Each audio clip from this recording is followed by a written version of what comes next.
sedikit ilmu yang kami berikan ini dapat bermanfaat untuk mencari dan menemukan. Yang kedua, sehingga guru harus memberikan ruang pada Lalu siswa itu mencari jawaban atas permasalahan itu secara mandiri dengan pengembangan sikap percaya diri kepada peserta didik tentang apa yang telah dilakukan dalam proses belajar tersebut.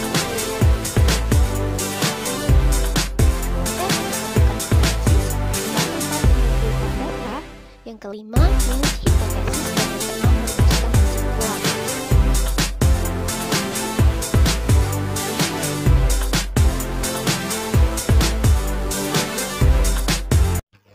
Assalamualaikum warahmatullahi wabarakatuh.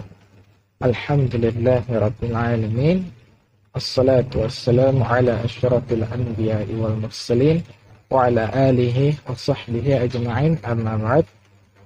Alhamdulillah, marilah kita panjatkan puji syukur atas kehadirat Allah Subhanahu wa ta'ala, yang mana karena limpahan rahmatnya kita masih dapat beraktivitas seperti biasanya.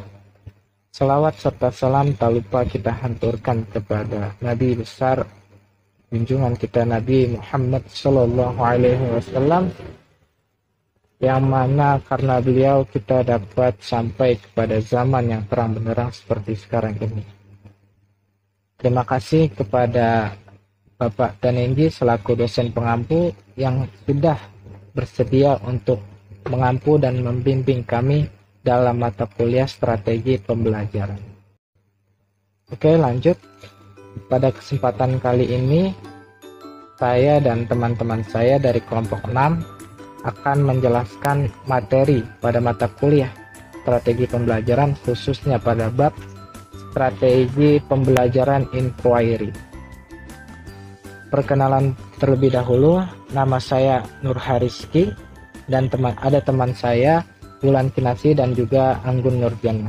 Kami dari kelompok 6 akan memberikan sedikit gambaran tentang strategi pembelajaran inquiry. Next, dalam slide 2 di situ ditampilkan beberapa submateri yang akan kita bahas pada kesempatan kali ini.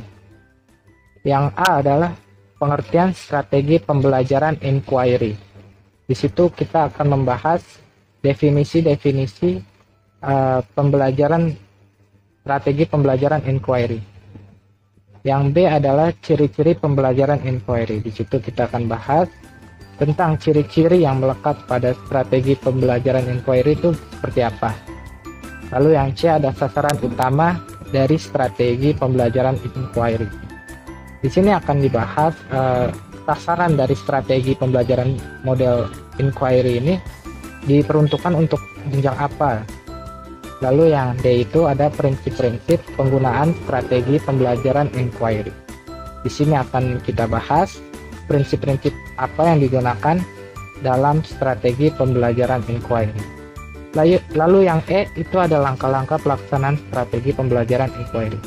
Di sini kita akan bahas tentang bagaimana tahap-tahapnya untuk menjalankan strategi pembelajaran inquiry ini. Mulai dari tahap awal sampai tahap akhir kita akan bahas di situ. Lalu yang S ada keunggulan dan kelemahan strategi pembelajaran inquiry. Di sini kita akan membahas keunggulan serta kelemahan dari strategi pembelajaran inquiry. Nah, mungkin dari keunggulan dan kelemahan ini khususnya kita dapat seperti mengantisipasi dari beberapa kemungkinan yang tidak diinginkan. Lalu lanjut ke slide 3. Di sini kita akan membahas submateri yang pertama, yaitu pengertian sistem pembelajaran inquiry. Strategi pembelajaran inquiry adalah rangkaian kegiatan pembelajaran yang menekankan pada proses berpikir secara kritis dan analisis untuk mencari dan menemukan sendiri jawaban dari suatu masalah yang dipertanyakan. Bentuk pendekatannya adalah student center, di mana para murid itu adalah orang yang memegang peran penting dalam suatu proses pembelajaran. Nah, dalam strategi pembelajaran inquiry ini, karena proses belajar itu berpusat pada siswa, maka siswa adalah yang paling banyak berproses dalam pembelajaran ini.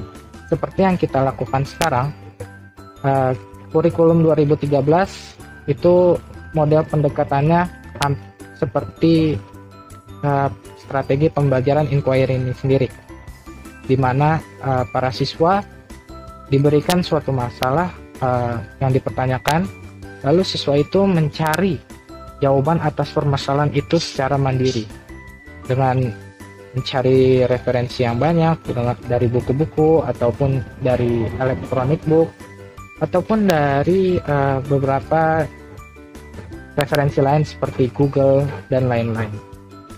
Metode inquiry ini merupakan metode pembelajaran yang berupaya menanamkan dasar-dasar berpikir ilmiah pada diri siswa yang berperan sebagai subjek belajar. Sehingga dalam proses pembelajaran ini, siswa lebih banyak mandiri atau belajar sendiri untuk mengembangkan kreativitas dalam memecahkan masalah. Lalu untuk materi selanjutnya akan dilanjutkan oleh teman saya. Dipersilakan kepada teman-teman saya. Terima kasih. Selanjutnya yaitu ciri-ciri pembelajaran SPI. Nah, ciri-ciri pembelajaran SPI itu ada 3. Yang pertama yaitu menekankan kepada aktivitas peserta didik secara maksimal untuk mencari dan menemukan. Yang kedua, menempatkan guru bukan sebagai sumber belajar, melainkan sebagai fasilitator atau motivator belajar siswa. Kemudian yang ketiga yaitu tujuan penggunaan strategi pembelajaran inquiry adalah mengembangkan cara berpikir secara sistematis, logis, dan kritis. Selanjutnya yaitu sasaran strategi pembelajaran inquiry. Yang pertama yaitu keterlibatan peserta didik secara maksimal dalam proses kegiatan belajar.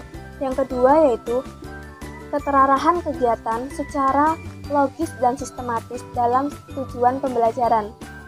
Yang ketiga yaitu pengembangan sikap percaya diri kepada peserta didik tentang apa yang telah ditemukan dalam proses pembelajaran inquiry. Baik, saya Anggun Nurjana RA akan menjelaskan poin keempat, yaitu tentang prinsip-prinsip strategi pembelajaran inquiry. Ada 5. Yang pertama adalah berorientasi pada pengembangan intelektual. Artinya, peserta didik harus mencari tahu sesuatu dengan cara berpikir. Hal ini dapat terjadi proses pengembangan intelektual. Yang kedua adalah prinsip interaksi.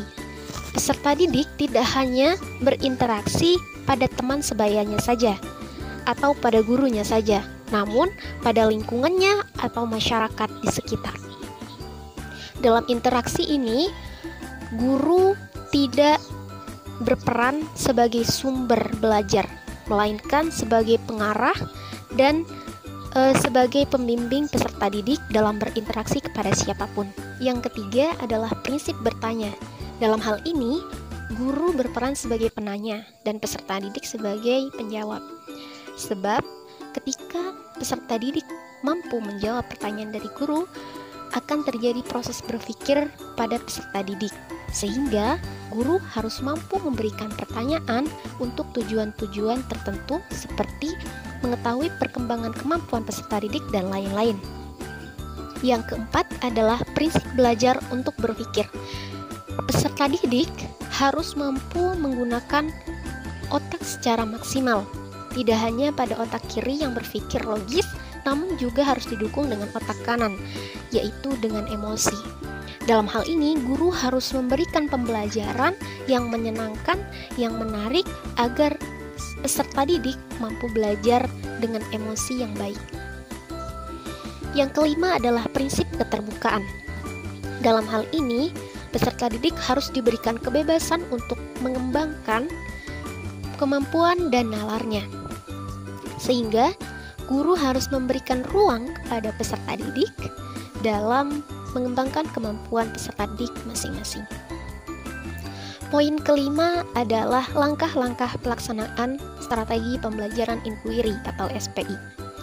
Ada 6 langkah. Yang pertama adalah orientasi atau adaptasi. Yang kedua, merumuskan masalah. Yang ketiga, mengajukan hipotesis. Yang keempat, mengumpulkan data. Yang kelima, menguji hipotesis. Dan yang keenam, merumuskan kesimpulan. Kemudian poin terakhir yaitu keunggulan dan kelemahan strategi pembelajaran inquiry. Adapun keunggulannya ada 4. Yang pertama adalah menekankan pengembangan aspek kognitif, afektif, dan psikomotorik. Yang kedua, memberi kebebasan kepada murid. Yang ketiga, menyesuaikan dengan perkembangan psikologi belajar modern. Yang keempat, terpenuhinya kebutuhan masing-masing siswa. Adapun kelemahannya ada 4 juga. Yang pertama adalah guru sulit mengontrol kegiatan dan keberhasilan siswa. Yang kedua, sulit dalam perencanaan. Yang ketiga, guru sulit menyesuaikan strategi dengan waktu yang ditentukan. Dan yang keempat, sulit diimplementasikan oleh guru. Ya, kita sudah sampai pada penghujung slide. Terima kasih atas perhatian para teman-teman. Semoga sedikit ilmu yang kami berikan ini dapat bermanfaat bagi kita semua, khususnya untuk pemakalah itu sendiri dan umumnya untuk para teman-teman kita. Sekian dari kelompok kami, kelompok 6. Mohon maaf bila ada kesalahan kata atau hal-hal yang tidak berkenan. Yang baik datangnya dari Allah, yang buruk itu datangnya dari kami sendiri. Terima kasih. Wassalamualaikum warahmatullahi wabarakatuh.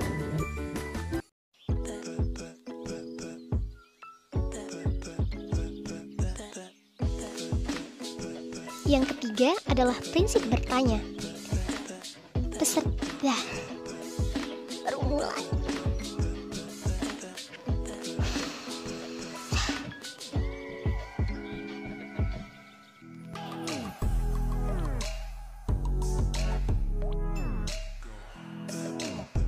Selanjutnya yaitu ciri-ciri pembelajaran SPI. Nah, ciri-ciri pembelajaran SPI itu ada 3. Yang pertama yaitu ada menekankan kepada aktivitas peserta didik secara maksimal untuk mencari dan menemukan.